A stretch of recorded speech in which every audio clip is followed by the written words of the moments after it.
이것은 내 성경입니다. 나는 성경이 말씀하는 모든 것을 믿습니다.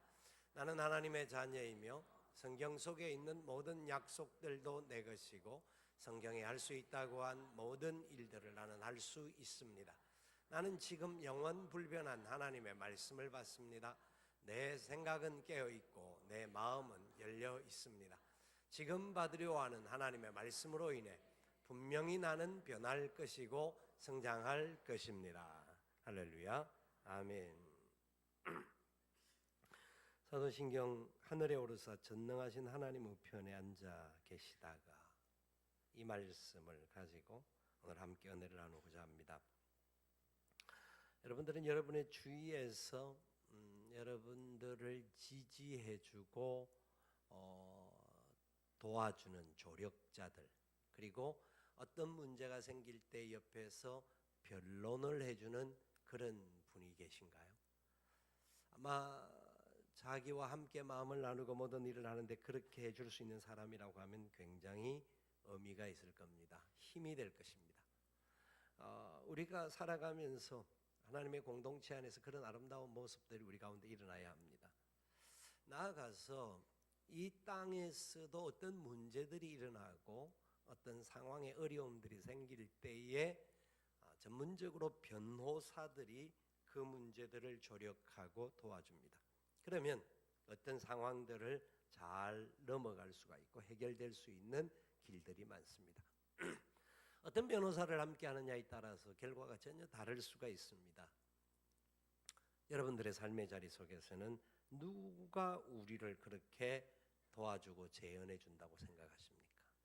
내 삶의 백그라운드는 무엇이라고 확신하십니까?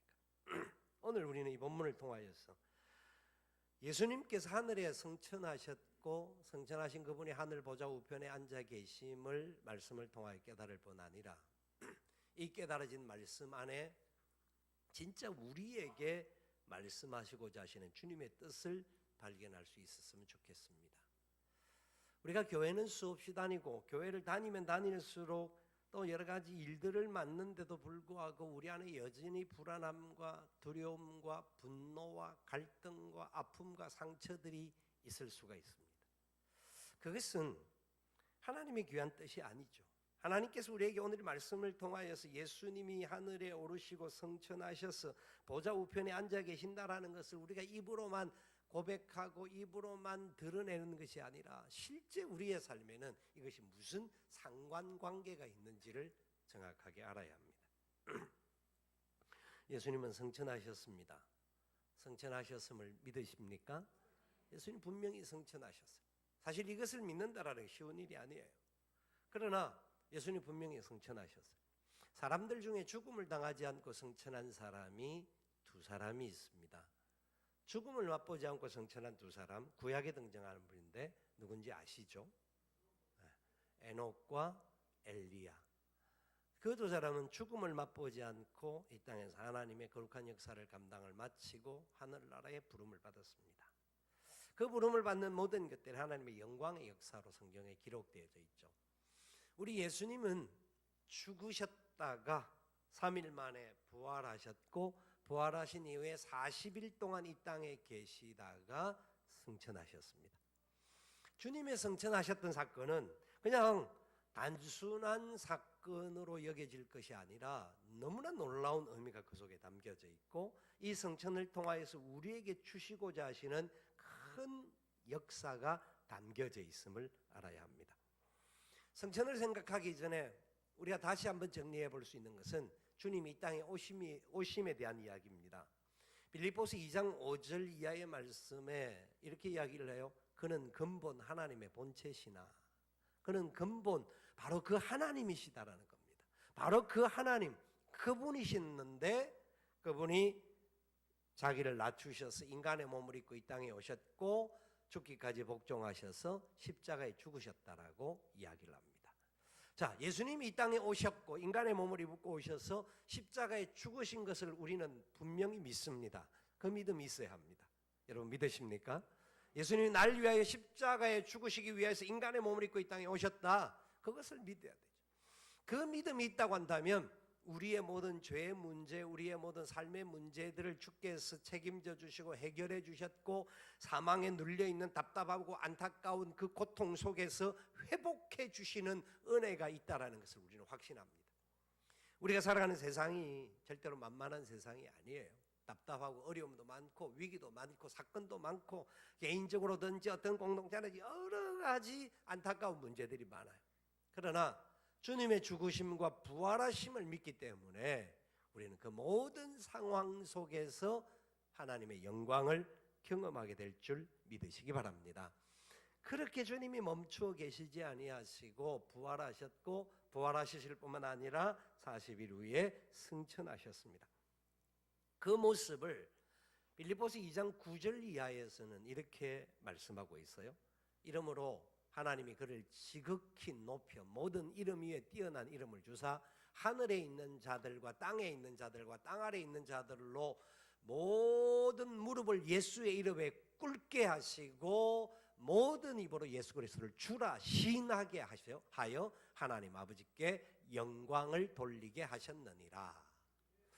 여러분, 이 구절은 그냥 단순한 예수님이 부활의 이후에 그렇게 되셨나 보다 하는 것도 중요한 사실이지만 이 내용이 예수님의 낮아지심과 그 앞에 7절까지 예수님의 낮아지심에 대한 이야기를 8절까지 하고 있는데 9절부터 11절까지 예수님의 높아지심에 대하여서 이야기를 하고 있습니다.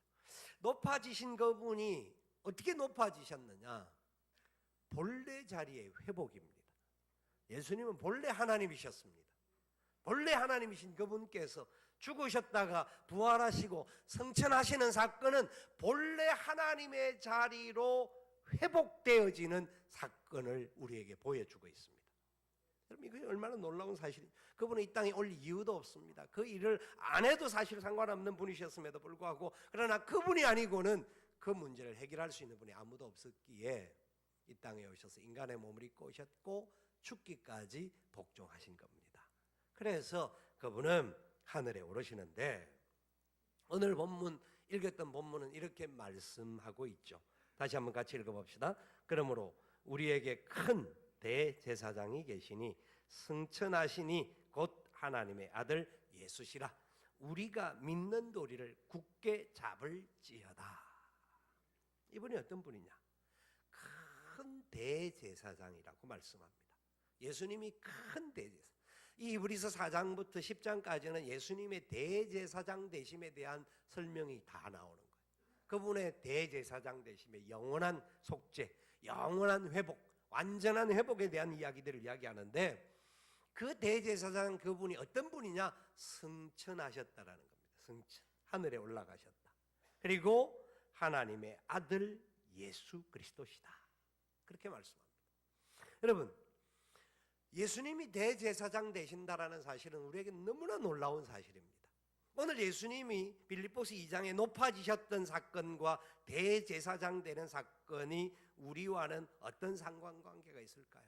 그리고 그것은 우리에게 어떤 메시지가 되고 우리가 살아가는 삶의 자리에 무엇으로 영향력을 미칠 수 있을까요? 여러분, 하나님의 살아계심을 믿으십니까? 예수님의 살아계심을 믿으십니까? 예수님 때문에 우리에게는 소망이 있다라는 것을 믿으십니까? 그것을 아셔야 돼요.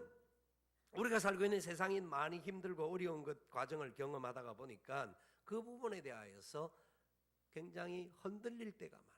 그래서 어떻든지 내 지혜와 내 방법과 내 원리대로 행동하려고 할 때가 많아요. 그래서 오늘 히브리서 4장 14절에는 믿음의 도리를 굳게 잡으라고 말합니다.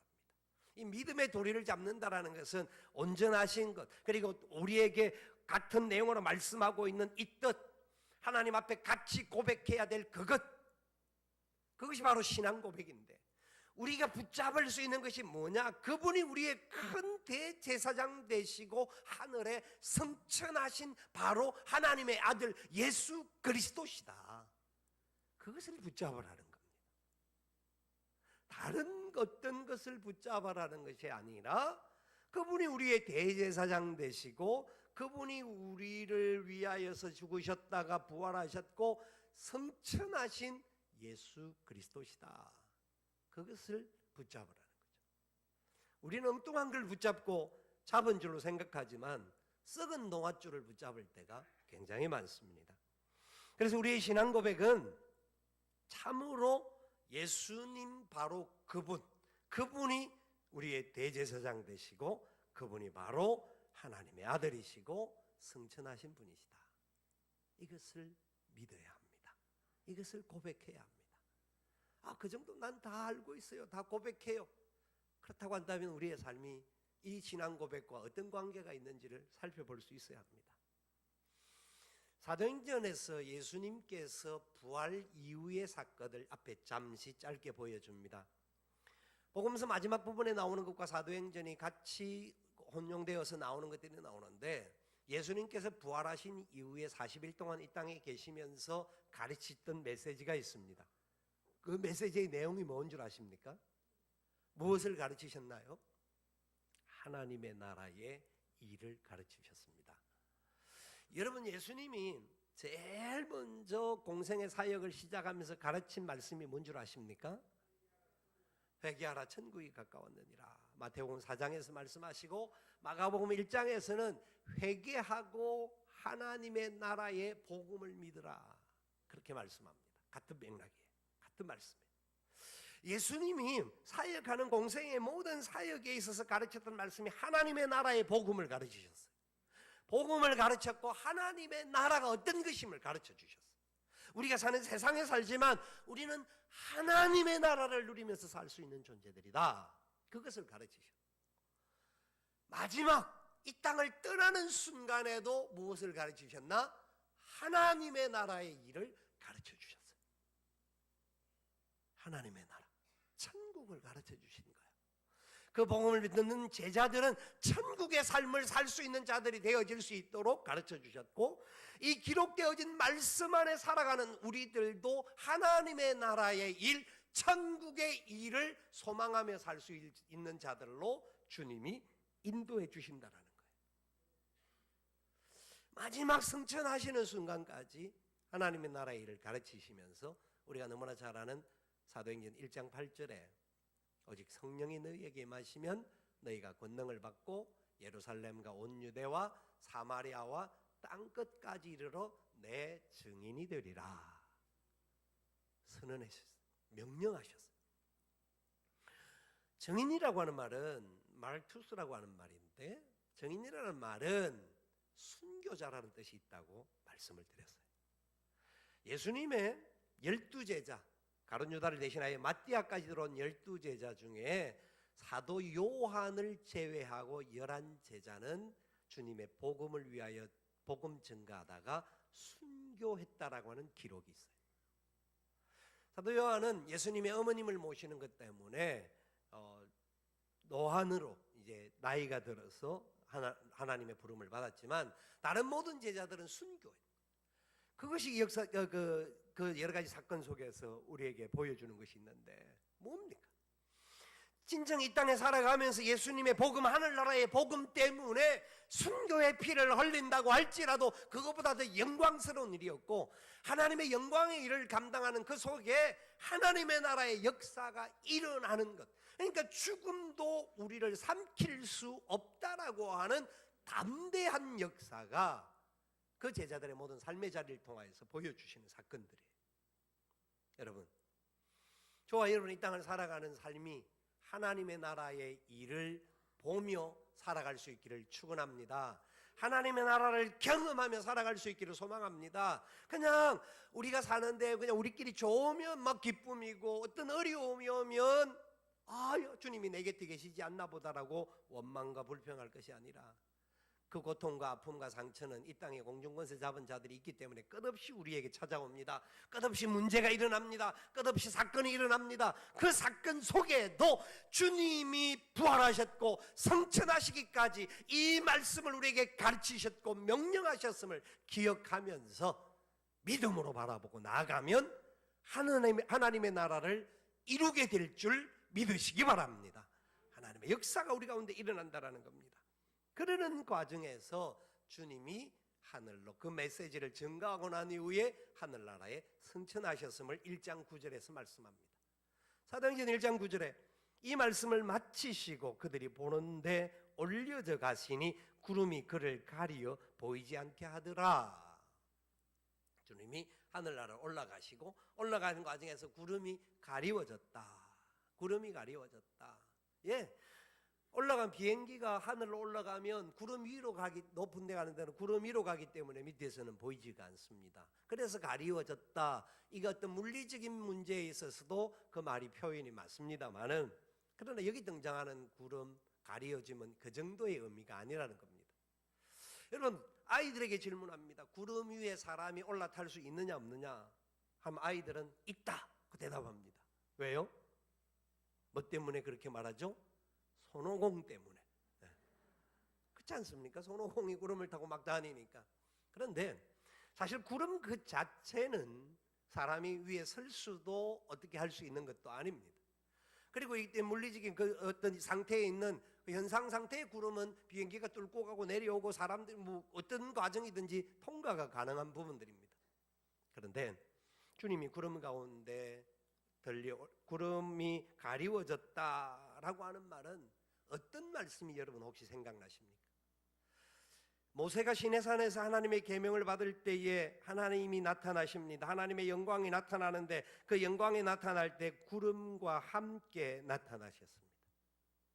하나님의 임재를 성경에서 이야기할 때, 하나님의 나타나시는 현상을 이야기할 때 구름과 함께 나타남을 수없이 구약은 이야기합니다.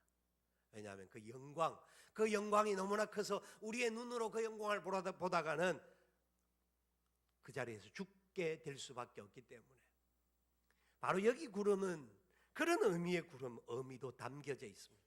예수님이 바로 하나님, 바로 그분이신데 그분으로 복귀되어지시고, 뭐 이 땅에 계실 때도 하나님이셨지만 완전하신 하나님, 영광의 하나님의 그 자리에 회복의 역사가 일어나는 사건을 말씀하고 계시는 거죠. 그분은 이 땅에 계실 때에 우리에게 진정 하나님 되심을 이야기를 하시고 많은 이야기들을 하셨지만 인간의 모습으로 인간과 같이 거주하셨고 행동하셨고 죽기까지 복종하셨고 죄가 없는 분이시라고 말합니다. 고린도후서 5장 21절에는 죄를 알지도 못하는 분이라고 말씀합니다. 그래서 그분이 우리를 의롭게 하기 위하여서 죄가 되셨다라고 말씀합니다. 인간으로서는 최고 아픔과 고통과 연약한 자리에 들어갈 수밖에 없었던 그분이셨는데, 그건 바로 인간의 몸으로 하는 것이 아니라 하나님이시니까 그분이 하셨던 겁니다. 그래서 그분이 그 모든 고통이 회복되어지는, 그래서 하나님이 그를 지극히 높이시는 과정의 첫 번째 과정이 승천하는 부분에서 나타나는 부분이죠. 부활 속에도 그 역사가 나타납니다만은 아직 이 땅에 계셨기 때문에 승천함으로 말미암아 하늘에 올라가시는 모습을 통하여 모든 존재들이 저분이 하나님이심을 다시 확인하는 사건이라는 겁니다. 여러분, 주님이 승천하셨음을 믿으십니까? 주님은 승천하셨습니다. 승천하셔서 하늘 보좌 우편에 계시고 그곳에서 하나님의 영광의 역사를 나타낸다고 약속하셨습니다. 자, 에베소서 4장 10절 말씀에 보면 이런 말씀이 나와요. 이런 말씀이 나와요. 같이 읽기도 하고, 이거 읽는다고 지나가면 금방 잊어버리니까 여러분 기록하실 분들, 머리가 IQ가 160이 안 되는 분들은 기록을 해놓으셔야 돼요. 자, 4장 10절 같이 읽겠습니다. 내리셨던 그가 곧 모든 하늘 위에 오르신 자니 이는 만물을 충만하게 하려 하심이라. 그분이 누구시라고요? 땅에 내려오셨던 분인데, 인간의 몸을 입고 오셨던 분인데 어디로 가셨다고요?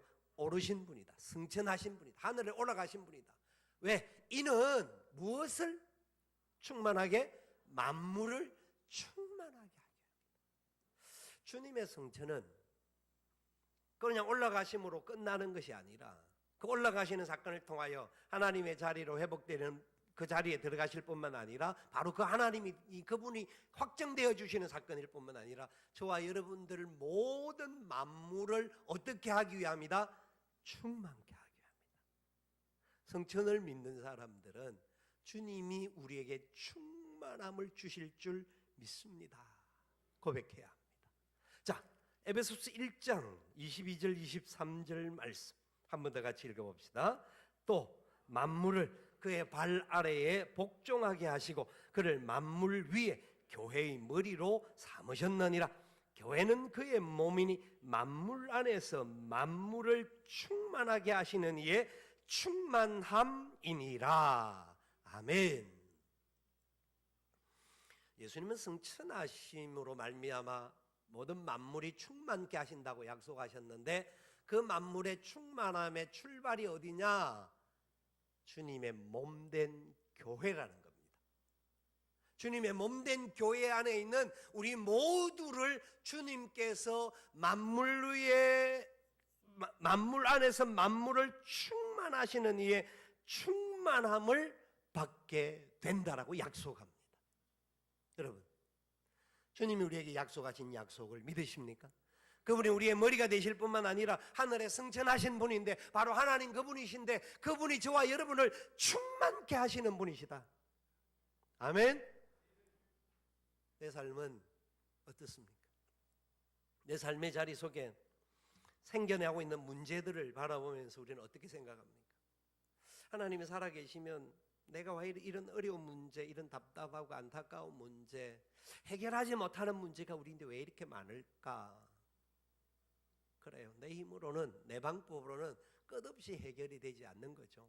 그때 우리는 고백해야 합니다. 주님이 부활 승천하신 분인 줄 믿습니다. 주님이 충만케 하여 주실 줄 믿습니다. 주님이 바로 하나님이시기 때문에 하나님의 손에 붙들릴 때에 하나님 역사가 나타날 줄 믿습니다. 그래서 우리의 교회는 예수님이 주인이 되시고 우리는 그 주인 되시는 예수님을 따라가는 하나님의 백성입니다. 하나님의 나라를 누리는 성도들이 되었음을 감사할 수 있기를 바랍니다. 그 속에 충만함이 있습니다. 그 주님이 하늘에 오르셔서 보좌에 앉으셨습니다. 하나님 보좌 우편에 앉으셨습니다. 믿으십니까? 하늘 보좌 우편에 앉으셨는데 계시록 4장에 보면 그 사건을 잘 설명하고 있어요. 계시록 3장까지 1장은 서론을 이야기하고 2장 3장은 7교회에 대한 이야기를 하고 4장 5장은 하늘 보좌에 대한 이야기예요. 어린 양 예수가 하늘 보좌에 앉으신 사건, 하나님이 앉으신 자리와 예수님이 앉는 사건에 대한 이야기가 나와요. 그곳에서 예수님이 앉은 보좌의 모습을 사도 요한이 쳐다보았어요. 4장 2절 말씀해 보니까 이렇게 말씀하고 있어요. 계시록 4장 2절 말씀 같이 읽습니다. 내가 곧 성령에 감동되었더니 보라 하늘에 보좌를 베풀었고 그 보좌 위에 앉으신 이가 있는데 그 보좌 위에 앉으신 이가 있는데 사도 요한이 성령으로 충만함을 받게 되니까 하늘 보좌를 볼 수가 있었어요. 믿음의 눈으로 하늘 보좌가 보인다라는 겁니다. 성령으로 충만해지고 성령에 의하여서 살게 되면 우리의 눈이 달라진다라는 겁니다. 아멘. 성령으로 충만한 자들이 성경을 보면 성경 안에서 하늘나라를 보게 되고 하나님의 역사를 바라보고 하나님의 은혜가 우리 가운데 임하게 되는 것을 믿게 된다라는 겁니다. 여러분 아셔야 돼요. 우리의 삶의 자리 속에서 그분께서 어떻게 하시는지를 깨달을 수가 있어야 돼요. 하늘에 보좌가 베풀어졌는데 그 보좌 위에 앉으신 이가 있는데 그 보좌 우편에 예수님, 보좌에 앉으시고 보좌 우편에 예수님이 앉으셨어요. 그 자리가 바로 본래 예수님의 자리, 본래 그 자리에 회복되신 자리라는 겁니다. 그분이 바로 천지 만물을 창조하신 분이고 인간의 생사화복을 주장하시는 분이고 인류의 역사를 다스리는 분이고 마지막에 심판하러 오시는 분이심을 믿으시기 바랍니다. 그게 바로 그분이 앉으신 보좌라는 겁니다. 그분이 그 자리에서 영광을 받기를 원하시고 영광 받을 뿐만 아니라 우리의 모든 삶을 다스려 주신다라고 약속하고 있습니다. 얼마나 그분은 그냥 죽으셨다가 끝나시는 것이 아니라 부활하시고 성천하신 그 성천 그리고 보좌에 앉으신 그 사건들이 성경에 얼마나 구체적으로 잘 묘사하고 있는지 모릅니다. 4장 11절 말씀해 보니까 계시록 4장 11절에 이렇게 말씀해요. 우리 주 하나님이여 영광과 존귀와 권능을 받으시는 것이 합당하오니 주께서 만물을 지으신지라 만물이 주의 뜻대로 있었고 또 지으심을 받았나이다 하더라. 하나님이 지어주셨고 하나님이 만물을 다스려 주시기 때문에 만물 안에 예수님의 부활 성천으로 말미암아 충만함이 나타날 수밖에 없습니다. 이것은 믿음의 눈을 가지고 믿음의 사람들에게 주어지는 것임을 깨달을 수 있기를 바랍니다. 내 안에 궁핍과 결핍과 어려움과 위기와 아픔과 상처 있습니다. 그러나 그 모든 것들이 주의 은혜 가운데서 회복되어지고 주님이 충만케 하시는 그 충만함으로 말미암아 우리가 더 온전한 내 힘으로는 세상의 여러 가지 상황으로는 이렇게 될 수밖에 없지만 그 상황 속에 하나님을 바라보게 하시고 주님 붙잡게 될 때에 충만한 은혜의 역사가 이루어지게 될 줄 믿습니다. 그 고백이 일어나는 거예요. 그 주님이 바로 오른쪽에 앉으셨는데 오른쪽 왼쪽의 개념, 우리가 말하는 그런 정도의 개념이 아니라 하나님의 권능을 말합니다. 온전함을 말합니다. 그래서 그 주님이 완전히 하나님 그분의 자리에 복귀하셨음을 우리에게 보여주는 겁니다. 하나님, 이 땅에 오셔서 죽으셨던 그분이 그냥 인간의 몸을 입고 끝나는 분이 아니라 진짜 바로 그 하나님이시다. 창조하신 하나님이요, 생명의 모든 것을 다스리시는 분이시요, 마지막에 심판주로 오실 분이시다. 이것을 믿는 거죠. 우리의 사도신경 신앙 고백은 하늘에 오르사 전능하신 하나님 우편에 앉아 계시다가, 이 구절 속에 얼마나 놀라운 메시지가 있는지를 아셔야 합니다. 그런데 그렇게 앉으셨고 하나님인 정도는 우리가 사실 믿습니다. 아멘 하고 따르는데, 그분이 그 자리에 앉으시면 좀 더 구체적으로 가면 우리하고는 어떤 상관관계가 있는가 하는 것들이 성경에 훨씬 더 중요하게 우리에게 제시해 주고 있습니다. 예수님은 이 땅에서 떠나서 하늘나라에 갈 것임을 예언하셨습니다. 이미 선언하셨습니다. 예수님이 하늘나라로 올라가는 것이 우리에게 더 유익이 될 것임을 말씀해 주셨어요. 그래서 보혜사 성령이 오게 되시고 보혜사 성령이 말미암아 우리가 하늘의 영광의 역사를 누리는 백성들이 될 것임을 이미 약속해 주셨어요.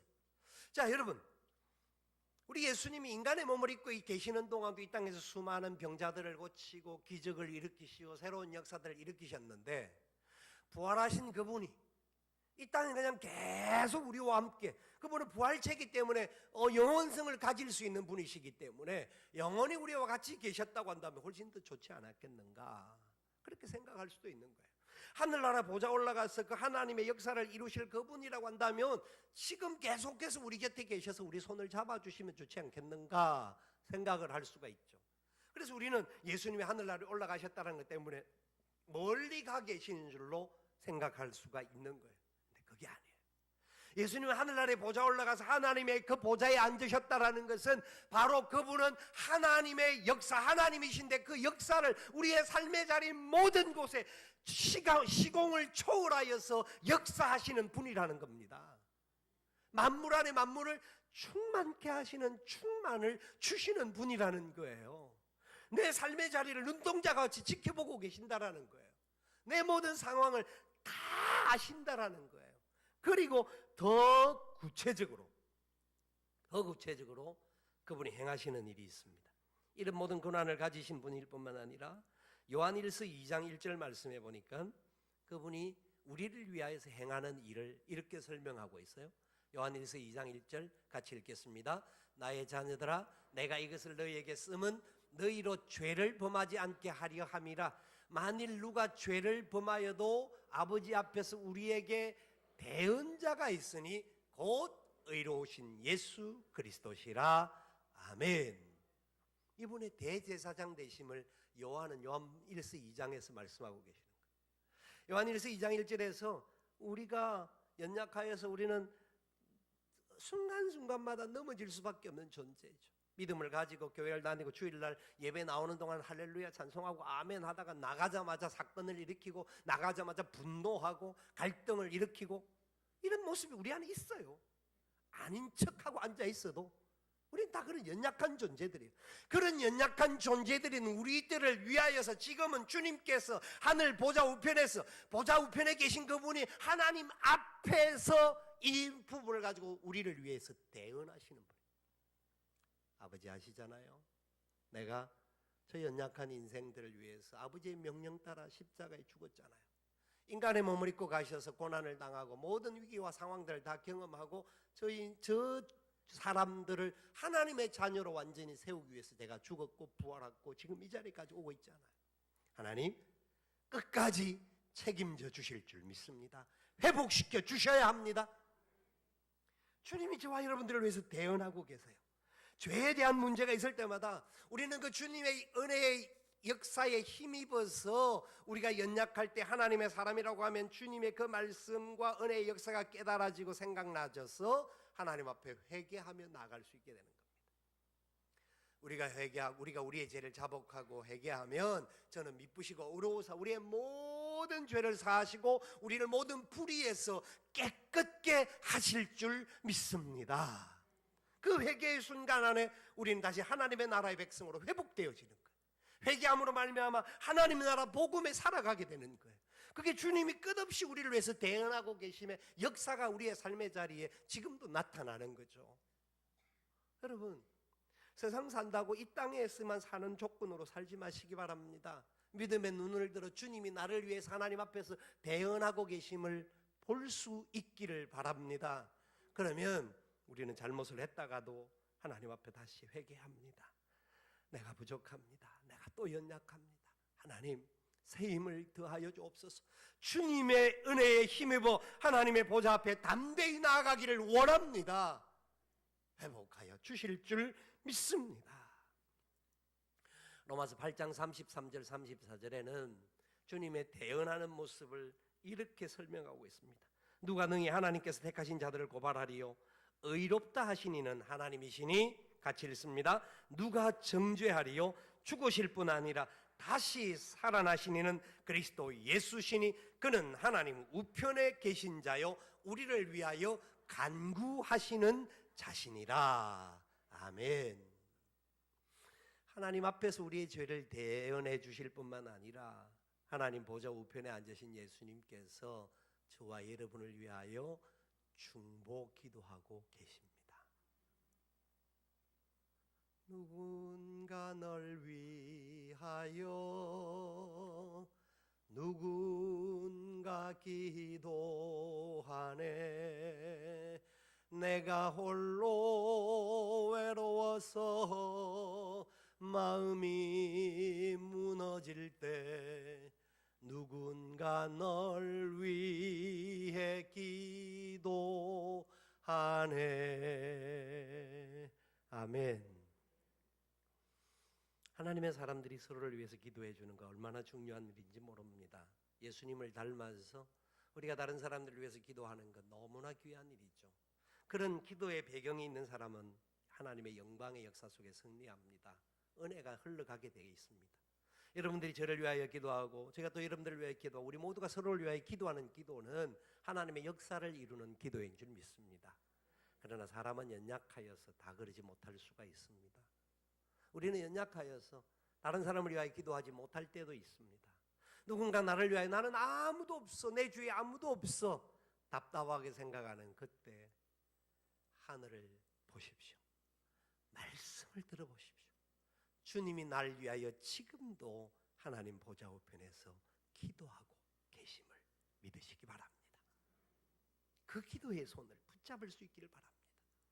주님, 날 위하여 기도해 주심을 감사합니다. 주의 귀한 뜻 가운데 온전히 승리하게 될 줄 믿습니다. 주님의 중보기도는 참으로 주님이 우리와 하나님과의 관계를 연결고리임을 말씀하고 있는 겁니다. 그래서 중보라고 하는 말 자체를 오직 주님에게만 쓰는 말이다. 이게 신학적으로는 그렇게 정리를 합니다. 근데 우리는 중보기도를 다른 사람을 위해서 기도해 주는 도구를 또 중보라고 쓰기도 하는데 실제적으로는 그런 의미가 담겨 있는 겁니다. 주님이 친히 저와 여러분들을 위해서 하나님을 위하여 하나님 앞에 기도하고 계시고 성령님이 우리를 위해서 하나님 앞에 탄식하며 기도하고 계시는 그 기도가 우리 가운데 있다라는 겁니다. 이게 부활, 승천, 하나님 보좌 우편에 앉으심과 상관관계가 있다라는 겁니다. 그분이 우리를 떠나가신 것이 아니라 그분이 하늘 보좌 우편에서 지금도 끊임없이 저와 여러분을 위하여서 기도하고 계심을 믿음의 눈으로 볼 수 있기를 바랍니다. 볼 수 있기를 바랍니다. 히브리서 7장 25절에 보니까 좀 더 구체적으로 이야기하고 있어요. 히브리서 7장 25절 말씀 우리 같이 한번 읽어보도록 하겠습니다. 히브리서 7장 25절입니다. 그러므로 자기를 힘입어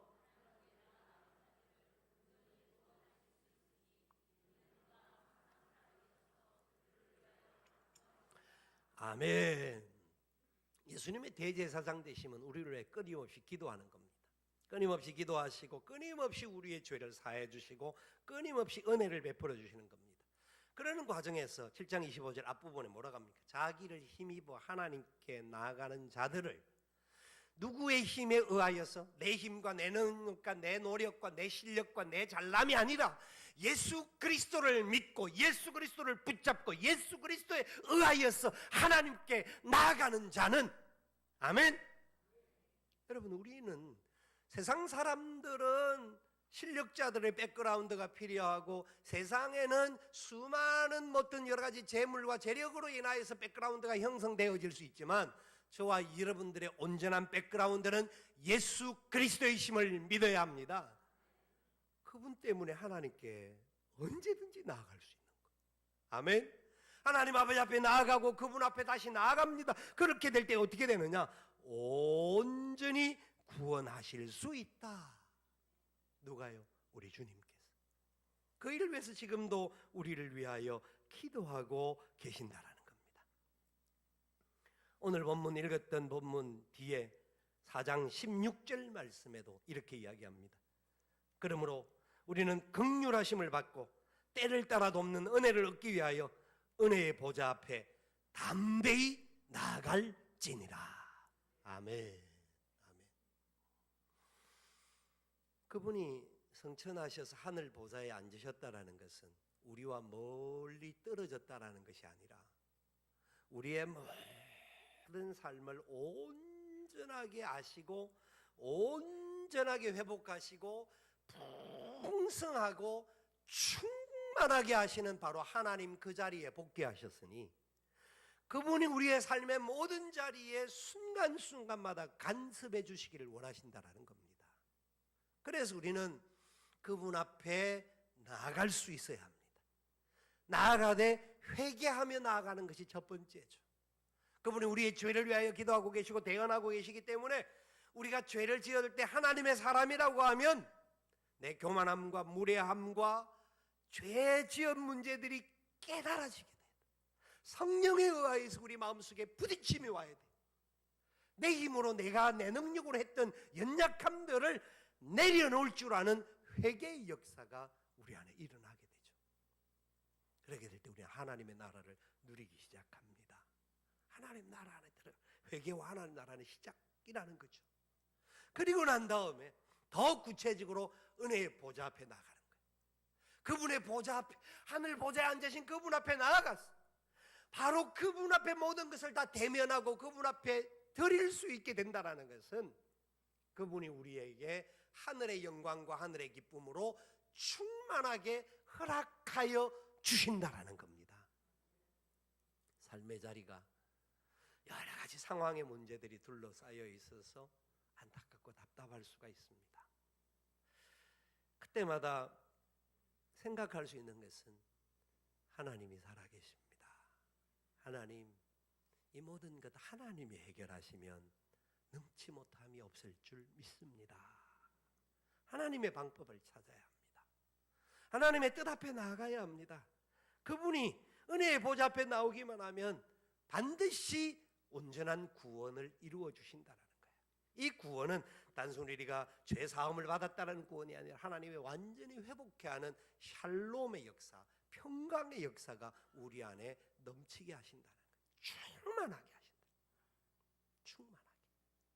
여러분, 그분의 부활과 성천 하늘 보좌에 앉으시면 너무나 우리에게는 소중한 권세요 능력입니다.